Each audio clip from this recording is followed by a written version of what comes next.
Guys, how's it going? Welcome to this video. Alright, we're looking at BlueDevil 26 bucks. Do it yourself, either go pour and go head gasket sealer. It's advertised as a permanent repair.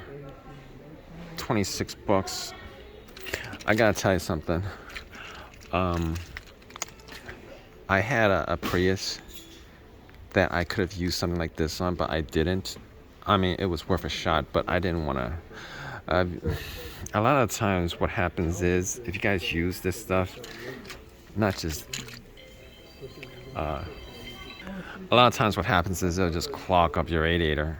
I mean, but it's 26 bucks, right? I mean, if you just need a vehicle, if your vehicle has a head gasket leak and you guys don't want to pay like what, $1,500, $2,000 for a fix, and you just need your vehicle to go, I mean, this is worth a shot. 26 bucks, this is worth a shot. I had an issue with Prius, like I said. Didn't go with this, but I think if I was in a situation where I needed to keep the Prius, I would have probably just done this. But in any case, if you have used this and it's worked for you, drop a comment in the comment section. If you guys are using this, you guys are looking to use this, and you guys, yeah, drop a comment on how well it worked on your vehicle. All right, guys, take care.